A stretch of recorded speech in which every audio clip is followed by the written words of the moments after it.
Welcome back to Fudge Muppet. My name is Scott, and surely you, like me, have been spending hundreds of hours in the amazing game that is Starfield, and so much of that time can be lost in ship building. Yesterday, I was just finishing up some last adjustments to another design I was working on at about 11:30 PM, and then all of a sudden, it was 2 AM. It's such an expansive system with so much customization possible, so many cool combinations in terms of both the statistical and the aesthetic, so many options to consider. Recently, we made a shipbuilding guide that breaks down all the overwhelming facets of ship piloting and building into a nice and easy to understand guide, so check that out if you haven't yet got a handle on the systems. But in that video, so many of you were asking how I made my own ship, the bombastically colored one on the thumbnail, the ship I called Passion Fruit. So I thought, why not? Let me give you guys a tour of my ride, a complete showcase of the exterior and interior, taking you through my ideas and process, and of course, showing you how to build the thing, showing you all the individual parts, letting you know where to get them so that ultimately you can recreate this ship or take inspiration and then make your own adjustments. It's always cool to add your own personal touch, whether that be a color scheme or alternative layouts. Do be sure to subscribe to the channel because if the demand is there, then perhaps this could be a new series. But let's get into it. So this is Passion Fruit, the ship of my main character. You may have even noticed some earlier iterations featuring in our earliest Starfield videos, and she has been a work in progress. I really wanted to have a ship with an interesting layout, something to stand out against all the other ships in the game. And the easiest way to do this, of course, is to slap on some bombastic colors. However, you will also notice that a lot of the ships in the game are built in a way where most of the mass is in the center, and there are heaps of cool ships that can be built like this, but I wanted something with a bit of a catamaran vibe to it, something that emulated the ship layouts of Interceptor type ships that you would find in Star Wars or something.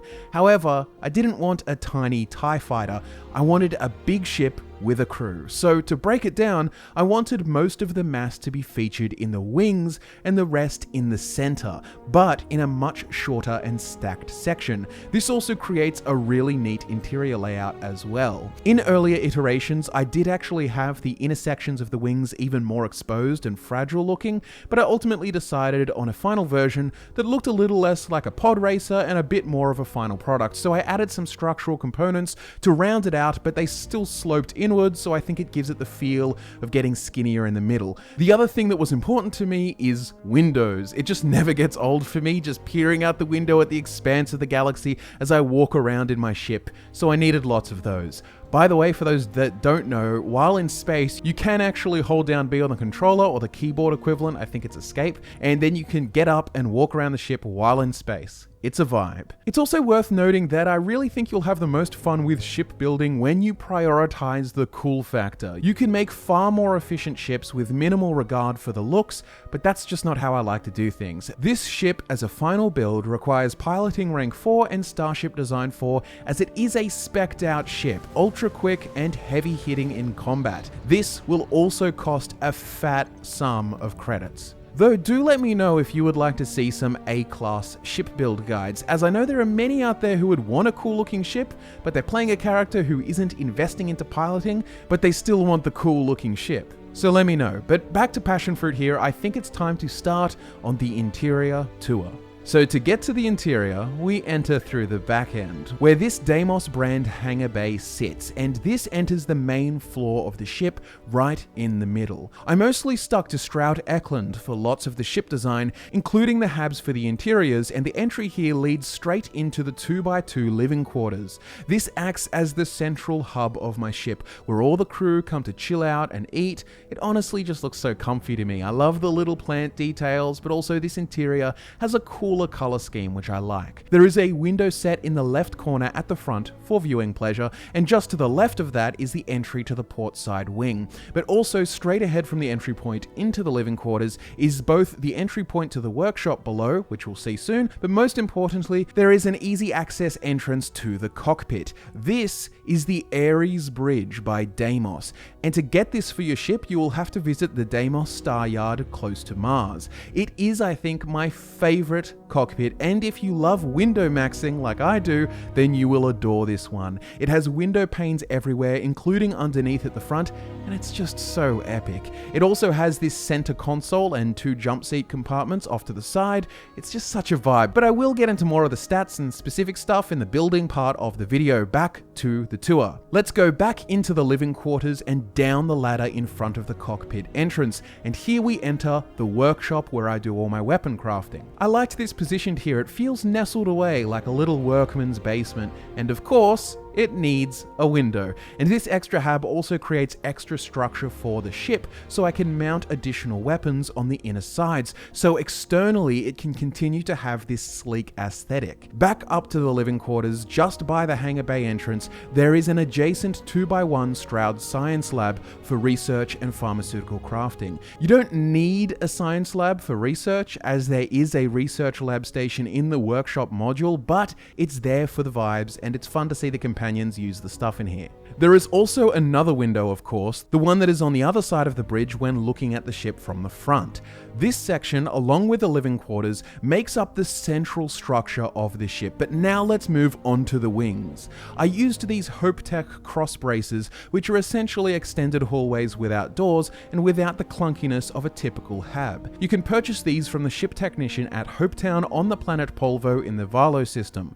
I think these were essential to create the catamaran vibe. It makes the whole ship feel less bulky. Let's follow this into the starboard wing. This leads us into a 3x1 Stroud all-in-one berth, which includes 2 bunk beds for half the crew and several amenities, and towards the front of the ship there is an additional 1x1 storeroom and lots of windows. Each wing has exterior windows for the crew's viewing pleasure, sunlight or starlight to raise the vibes. But that's it for this wing. Let's head back into the living quarters at the center and make our way to the port side wing. There is another HopeTech cross brace that takes us into the 2x1 berth, featuring beds and amenities for the other half of the crew, and immediately to the right there is the infirmary for the wounded. Of course, all with windows so that they can heal while taking in the view.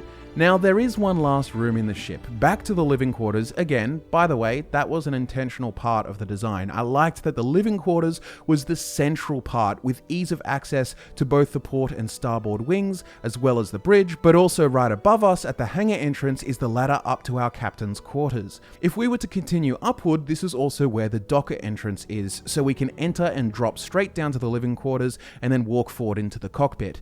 But somewhat sectioned off is my bed and desk, and towards the front is my beautiful little sitting area with my favorite feature, the window in the roof for all the stargazing. It's a cool vibe, I think. It's not the most ideal spot to have the entrance to the docker right at the captain's quarters. However, it feels private enough, and it makes the entrance to the hangar and docker easily accessible. I also had nowhere else to put it without compromising the rest of the ship. So that is the interior tour complete. I think it's a very ergonomic design and simple to remember. Living quarters and science lab form the center mass to which the bridge is attached. The upper level is the captain's quarters, the lower level is the workshop, the starboard wing is a crew's quarters with a storeroom, and the port side wing is a crew's quarters and an infirmary. But now you've seen the interior, you've seen the exterior, let's break down how to build it.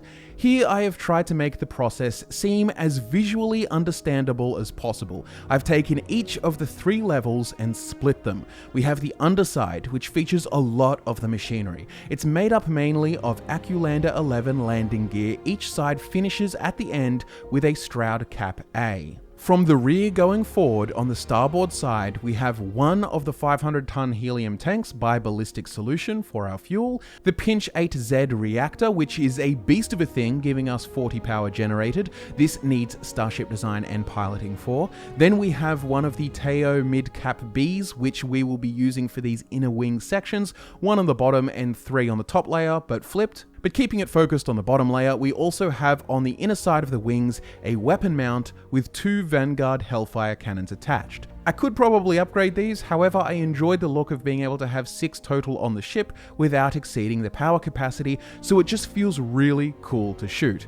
You will need to get involved with the UC Vanguard in order to access these for your ship. Now, the center mass of the ship is mounted on these Stroud engine bracer A's, each attached to the Deimos landing bay, and in front of that is the 2x1 Stroud Eklund workshop with a porthole window and an additional Hellfire cannon mounted either side. The underside of the portside wing is exactly the same as the starboard wing except mirrored, and instead of the reactor, we have the Slayton Aerospace 3330 grav drive, allowing us to travel 30 light years in a single jump. But that is the underside of the ship covered. That is all the machinery under the hood. Let's look at the mid-level of the ship. Starting from the back of the starboard wing, we have one of the SAE 5660 engines by Slayton Aerospace, followed by the Stroud Eklund 3x1 berth and the 1x1 storeroom, capped off by a Stroud braking engine, and the whole wing is lined with windows, as well as one on the interior of the wing. Another of the fuel tanks stacks here atop the other, and the wing is connected to the main level via the HopeTech cross brace, which, like I said before, can be bought at Hopetown. The main structure of the ship has 2 of the same Slayton engines situated on either side of the Galleon cargo hold, which by the way should be enough space if you're savvy with inventory management, but you may want more for your needs, up to you. Atop it is the Odin 3050 Siege Shield generator. The HABs themselves are the 2x1 science lab on the starboard side, connected to the 2x2 living quarters, both Stroud, both with porthole windows at either side of the structure. With the Deimos Ares bridge connected at the perfect center, like I mentioned, you will need to go to the Deimos Star Yard for this. The portside wing is the exact same but mirrored, but the HABs are instead a 2x1 berth and an infirmary towards the front. The top layer is capped at the front with a Stroud cap A, followed by 4 of the Stroud cowling to make the wing, with an additional Stroud cap at the back. Remember, when holding certain pieces, you can use the Y button to flip them or the D-pad to cycle through the versions. Sorry, I'm not sure what the PC equivalents are, but the controls are displayed in the interface. You will need to do this to orient all the pieces correctly. Towards the front on the inner side, there is another weapon mount, this time with 2 PBO 300 auto alpha beams, which are some powerful particle beam weapons, and you will notice that there is also a Shinigami Tatsu 501 EM suppressor. I don't run the ship typically with these powered on. They are specifically used if I want to disable an enemy's engines so that I can board their ship. The inner part of the wing here is 3 more of the Taio mid-cap Bs to help create more of a complete look and also cover up the previously exposed reactor and grav drive. Both wings are exactly the same but mirrored for that symmetrical look. The centerpiece here is the Stroud 2x1 captain's quarters with a porthole window on the top and at the back, along with Deimos wing A's on either side and a Connect Pro docker for the top by Stroud. The other bits and bobs here are the ComSpike and conduction grid from the Crimson Fleet SysDef faction questline, and they are not essential to the ship build, but they are helpful, and that is that. I can now take these 3 layers, snap them together, and bam, the ship is done. I've scanned over every piece in this video, so you can always refer back to this section if you require the specifics again. I had a lot of awesome memories in this ship, and now this video can immortalize it because I did the daring thing and entered New Game Plus with my main character. And well, where I am now is a far cry from here, but I have stumbled upon some new projects, like this thing, a sort of homage to my old ship passion fruit. This is Violet Crumble, built like a manta ray type thing and also with a much larger and expansive interior. I've tried to make something big and tall, but with like a sort of intricate layout. The base idea was a pirate ship looking mast structure, but it sort of grew from there. Anyways, let me know in the comments if a video on how to make this ship would interest you. But guys, I'm absolutely down with requests. I'm a big fan of the shipbuilding and I like getting creative with it. So if you guys have any kind of ship that you really want to see, let me know. I would also love to experiment with making Class A or Class B only ships as well. Like the video if you enjoyed this ship build and tour. It was a pleasure to make. And do be sure to subscribe for more Starfield content. My name is Scott from Fudge Muppet. Thanks for watching, and I'll be back to nerd out with you again soon.